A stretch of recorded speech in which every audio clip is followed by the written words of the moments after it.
الزام لگانے والوں بتاؤ تم نے کیا کام کیا؟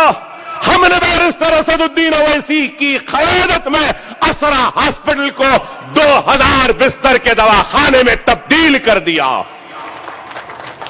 کیا کوئی ہے دنیا میں جو 20 روپے میں 3 مہینے کا کارڈ بنا کے دے؟ کوئی ہے دنیا میں جو اتنا سستا علاج کرتا ہے غریب کا؟ چیلنج کرتا ہوں، آ جاؤ بتا دو۔ اویسی ہاسپٹل ہو، اسرا ہاسپٹل ہو، یہ مجلس اتحاد المسلمین کی اتحاد کے مراکز ہیں۔ ہماری قربانیوں کے نتیجے میں کھڑی ہوئی عمارتیں ہیں، تو ہمارے حوصلے ہیں، ہماری امیدیں ہیں، ہمارے ارادے ہیں، ہمارا جنون ہے۔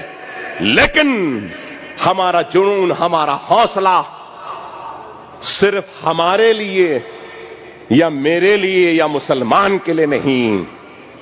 اویسی وہ اسرا دواخانے میں علاج کرنے کے لیے آنے والوں کو ہم یہ دیکھ کر کارڈ نہیں بناتے کہ تیرا مذہب کیا ہے۔ ہر آنے والے غریب کو ہم ایک بیمار کی نظر سے دیکھتے ہیں اور اس بیمار کی بیماریوں کو دور کرتے ہیں۔ آج اویسی ہاسپٹل میں 50% سے زائد بیمار لوگ جو اپنے بیماری کو دور کرنے کی امید کو لے کر آتے ہیں وہ غیر مسلم ہیں، اور میرے پیر تک پڑتے ہیں، کہتے ہیں کہ اکبر صاحب بہت لوگ بہت باتیں کرے لیکن کچھ نہیں کرے، لیکن ہم کو بار بار یہ تمہارا چہرہ بتا کر ڈرایا جاتا تھا اور بولا جاتا تھا کہ تم مسلمان کے لیڈر ہو، تم فرقہ پرست ہو، لیکن ہم کہتے ہیں کہ تم مسلمان کے ہی لیڈر نہیں، تم فرقہ پرست نہیں، تم جو کام کر رہے ہو بیماروں کے علاج کا ہمارا کوئی آدمی نہیں کرا جو کام تم کر رہے ہو، کہہ کے پیر پڑ کے جاتے ہیں۔ ارے آج یہ کام ہمارا ہے، ہمارے اداروں میں۔ ارے 1962 میں جس کے پاس 8000 روپے نہیں تھے، آج اس کے پاس 4000 کروڑ کے اثاثے ہیں، تو اس جماعت کے چلائے جانے والے اداروں میں 8000 سے زائد لوگ کو روزگار مل رہا ہے۔ میڈیکل کالج اویسی اور اسرا ہاسپٹل میں 4500 لوگ برسر روزگار ہیں، 4500۔ انجینئرنگ کالج میں الگ، MBA میں الگ، MCA میں الگ، فزیوتھراپی میں الگ، نرسنگ میں الگ، فارمیسی میں الگ، آرکیٹیکچرل کالج میں الگ۔ اگر یہ سب لے لیں تو 8000۔ ارے غور کرو، جاہلوں کی جماعت کہتے تھے، رکشے والوں کی جماعت کہتے تھے، بنڈی والے پنچر جوڑنے والوں کی جماعت کہتے تھے۔ ارے دیکھ لو پڑھے لکھے جاہلوں، تم نے وہ کام نہیں کیا جو ہم جاہلوں نے وہ کام کیا۔ 8000 گھروں کو ہم نے روزگار دیا۔ کتنی بڑی انڈسٹری میں تبدیل ہو گئی۔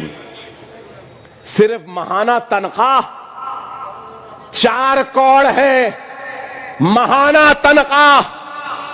آپ کو معلوم میڈیکل کالج اویسی و اسرا کا سالانہ بجٹ 200 کروڑ کا ہے، 200 کروڑ۔ تنخواہیں، تعمیر، اکوپمنٹ۔ کل ہی میں نے بجٹ بنایا صدر محترم کی منظوری کے لیے، 183 کروڑ روپے کا بجٹ بنا۔ ارے غور کرو، الزام لگانے والوں تم نے کیا کیا؟ اخبارات سیاہ ہوتے رہیں، احیاء مجلس سے لے کر آج تک بھی سیاہ ہوتی رہی تنقید، الزام. ارے تم نے کیا کیا؟ تم نے کیا دیا ملت کو، قوم کو؟ کچھ نہیں، صرف انتشار دیتے ہیں قوم ملت کو، ملت کو بانٹنے کے سامان دیتے ہیں، لیکن ہم ان کی پرواہ نہیں کرے. اس 62 برس کی تاریخ میں دشمنوں نے ہم کو ختم کرنے کی منصوبہ بنائی، منصوبہ سازی کی، سازشیں کی. جب وہ ناکام ہوئے تو ہماری صفوں سے بھی بعض لوگوں کو چن کر ہم کو ختم کرنے کے لیے استعمال کیا. ایک مرتبہ نہیں، تاریخ مجلس کی کہ کئی مرتبہ غداری ہوئی، لیکن صدر مجلس چاہے وہ فخر ملت علیہ رحمہ ہو یا سالار ملت ہو، اس غداری کی پرواہ نہیں کی. فخر ملت کے دور میں بھی غداری ہوئی تھی. مجھے یاد ہے سالار نے مجھ سے کہا تھا، میاں میں نے اس غداری کے بعد دارالسلام میں صدور و معتمدین کے جلسے میں کہا تھا اگر یہ غداری کر لے تو کوئی بات نہیں، وہ غداری کر لے تو کوئی بات نہیں.